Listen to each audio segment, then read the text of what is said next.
క్రీస్తునందు ప్రియులారా, ప్రభువైన యేసుక్రీస్తునామమున మీకు ప్రేమవందనాలు విషయములు.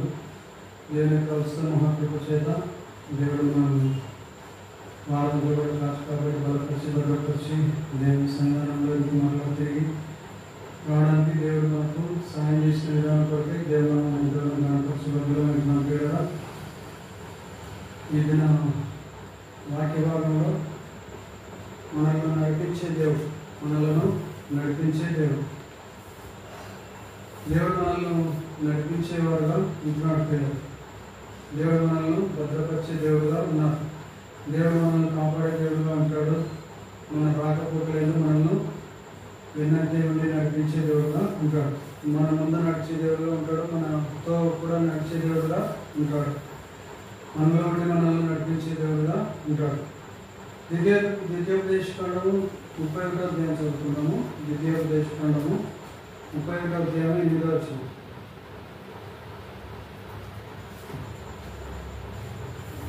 నీ ముందర వచ్చేవాడు యెహోవా, ఆయన నీకు తోడే ఉండును.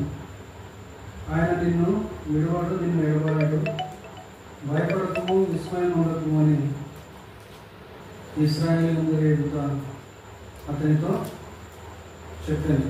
కాబట్టి ఇక్కడ దేవుడు మరి మోషే మరి యెహోషువ వాళ్ళను ఇద్దరిని కూడా పిలిచి నీవు నిపుణం కలిగి ధైర్యంగా ఉంటుందని చెప్పేసి, యెహోవా ఈ ప్రజలకు ఇచ్చుటకు వారి పితరులతో ప్రమాణం చేసినటువంటి దేశమునకు నీవు వీరితో కూడా పోయి దానిని వారికి స్వర్ణపరచవాలని నీ ముందర నడిచేవాడు యెహోవా, ఆయన నీకు తోడై ఉండును. ఆయన నిన్ను విడవడు, నిన్ను ఎడబాయడు. భయపడకు, విస్మయం ఉండకమని ఇశ్రాయేలీయులందరి ఎదుట అతనితో చెప్పాను. కాబట్టి ఇక్కడ యెహోషువను పిలుస్తున్నాడు. ఎవరు పిలుస్తున్నారంటే మోషే ప్రవక్త పిలుస్తున్నారు.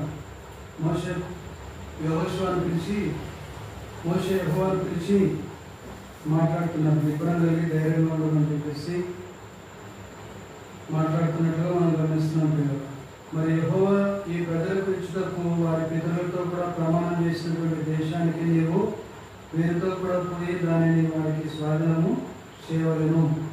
నీ ముందర నడిచేవాడు యెహోవా, ఆయన నీకు తోడై ఉండును. ఆయన నిన్ను విడవడు, నిన్ను ఎడబాయడు. భయపడకు, విస్మయం ఉండకమని ఇశ్రాయేలీయులందరి ఎదుట మోషే యెహోషువతో మాట్లాడుతున్నట్టుగా మనము గమనిస్తున్నాం. పిల్లలు సరే, తర్వాత మరి సామెతల గ్రంథం చూద్దాం ఒకసారి. మనము దేవుని యొక్క విశ్వాస యాత్రలో మనం కొనసాగుతుండగా మరి దేవుడు మనతో పాటు నడుస్తాడనే విషయాన్ని మనము తెలియనటువంటి వారంగా ఉన్నాం. పిల్లలు మరి సామెతల గ్రంథము 3వ అధ్యాయం 5-6 వచనాలు చదువుతున్నాం. సామెతల గ్రంథము 3వ అధ్యాయము 5-6 వచనాలు చదువుతున్నాం. 3వ అధ్యాయము 5-6 వచనాలు. నీ స్వబుద్ధిని ఆధారం చేసుకొనక నీ పూర్ణ హృదయముతో యెహోవా యందు నమ్మకం ఉంచుము. నీ ప్రవర్తన అంతటి యందు ఆయన అధికారమునకు ఒప్పుకొనుము. అప్పుడు ఆయన నీ త్రోవలను సరళం చేయును. కాబట్టి నీ స్వబుద్ధిని ఆధారం చేసుకున్నాక అంటున్నాడు. కాబట్టి మనం దేవుని పిల్లలుగా ఉంటూ మన స్వబుద్ధిని ఆధారం చేసుకుంటూ ఉంటాం కొన్నిసార్లు. కాబట్టి స్వబుద్ధిని ఆధారం చేసుకున్నప్పుడు ఓటమి సంభవించడానికి అవకాశము ఉంటుంది పిల్లలు. కాబట్టి మనము మన స్వబుద్ధిని ఆధారం చేసుకున్నాక మరి మన యొక్క పూర్ణ హృదయంతో యెహోవాను నమ్మకం ఉంచేవారంగా మనము ఉండాలి. పూర్ణ హృదయంతో దేవుని నమ్మకము ఉంచేవారంగా ఉండాలి. తర్వాత మన ప్రవర్తన అంతటి కూడా ఆయన అధికారానికి మనము ఒప్పుకునేవారుగా ఉండాలి. అప్పుడు ఆయన నీ త్రోవలను సరళం చేయను. కాబట్టి ఆయన మన త్రోవలను సరళం చేసే దేవుడుగా ఉన్నారు. కాబట్టి మనము ఆయన అధికారానికి మనం ఒప్పుకునే వారంగా ఉండాలి. ఆయన మన జీవితంలో మనకు అధికారిగా మనము దేవుడిని అధికారిగా మనం ఉంచుకున్నట్లయితే, దేవుడు చెప్పినటువంటి త్రోవలలో మనం నడిచినట్లయితే ఆయన మన త్రోవలను సరళం చేసే దేవుడుగా ఉంటాడు. 37వ కీర్తన గ్రంథం 37వ అధ్యాయము 23వ వచనం చదువుతున్నాము.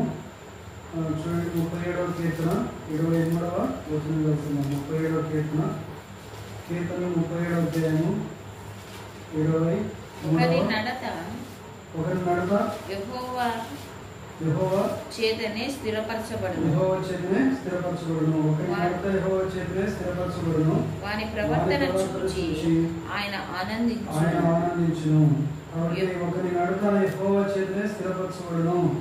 మన యొక్క నడత దేవుని చేత స్థిరపరచబడుతుంది కాబట్టి మన యొక్క ప్రవర్తనను చూసి ఆయన ఆనందించే దేవుడుగా ఉన్నాడు. కాబట్టి మన ప్రవర్తనను జాగ్రత్తగా కాపాడుకోవాల్సినటువంటి వాళ్ళగా ఉంటున్నాము.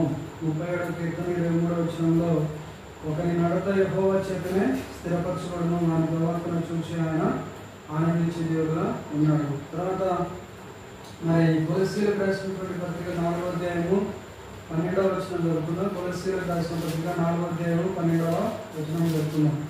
కొలస్సీ 4:12.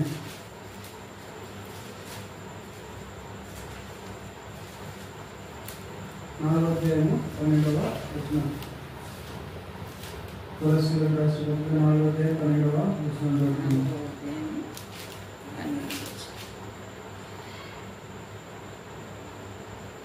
మీలో ఒకడును క్రీస్తు యేసు దాసుడనైన ఎపఫ్రా మీకు వందనములు చెప్పుచున్నాడు. మీరు సంపూర్ణులను ప్రతి విషయములో దేవుని చిత్తమును గూర్చి సంపూర్ణాత్మ నిశ్చయత గలవారై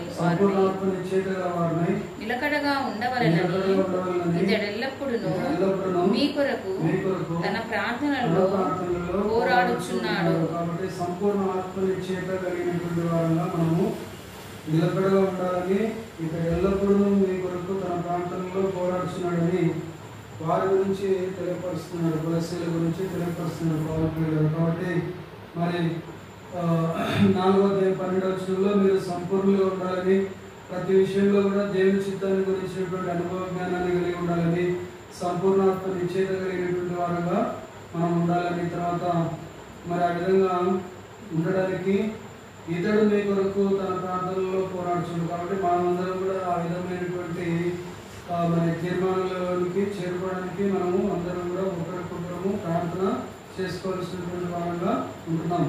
ఏ విధంగా ప్రార్థన చేయాలంటే మనం సంపూర్ణంగా మారాలి, క్రీస్తు సారూప్యంలోకి ఎదిగే వారంగా మనము, అలాగే దేవుని చిత్తాన్ని చేసే వారంగా మనం మార్చుకోవడాలని, తర్వాత సంపూర్ణాత్మ నిశ్చయత కలిగినటువంటి వారంగా మనము మార్చుకోవడాలని, మన హృదయంతో కూడా దేవునికి ఆత్మశక్తి చేత నింపబడి ఆత్మ నిర్ణయంతో ఆత్మ నిశ్చయత కలిగినటువంటి వారంగా ఉండాలని, మరి మనము ఒకరి కోసం ఒకరము ప్రార్థన చేసుకునే వారంగా ఉండాలి. మరి ఎఫెసీలకు రాసినటువంటి పత్రిక 4వ అధ్యాయం 32వ వచనం చదువుకున్నాము. ఎఫెసీ 4:32 చదువుకున్నాము. 4వ అధ్యాయము 32వ వచనం. ఎఫెసీలకు రాసిన పత్రిక 4వ అధ్యాయము ఒకరి ఎడల ఒకడు దయ కలిగి కరుణా హృదయులై క్రీస్తునందు దేవుడు మిమ్మును క్షమించిన ప్రకారము మీరును ఒకరినొకరు క్షమించుడి. కాబట్టి మనం క్షమించే విషయంలో ఒకరినొకరు క్షమించే వారంగా ఉండాలి పిల్లలు. ఒకరి ఎడల ఒకడు దయ కలిగినటువంటి వారంగా ఉండాలి.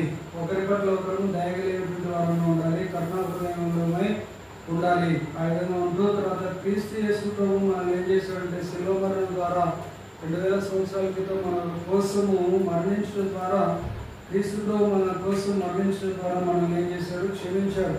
పాపులమైనటువంటి, అపరాధమైనటువంటి, నీచులమైనటువంటి, ఏకీలమైనటువంటి, అన్యాయస్తులమైనటువంటి, అబద్ధికులమైనటువంటి మనందరినీ కూడా యేసుక్రీస్తు ప్రభు వారు మరి ఘోరమైనటువంటి పాపముల చేత, అపరాధముల చేత పడిచేటినటువంటి స్థితిలో ఉన్నటువంటి మనల్ని, ఎవరు కూడా విడిపించలేనటువంటి స్థితిలో ఉన్నటువంటి మనల్ని విడిపించడానికి దేవదేవుడు, దేవునితో కూడా సమానంగా ఉన్నటువంటి దేవుడు ఈ లోకానికి వచ్చాడు పిల్లలు. కాబట్టి మనందరి కోసం ఈ లోకానికి వచ్చి శిలువ మరణము పొందినట్లుగా మనము గమనించవచ్చు. కాబట్టి మనమందరం కూడా దేవుని ద్వారా క్షమించబడే వారుగా మనము ఉంటున్నాము.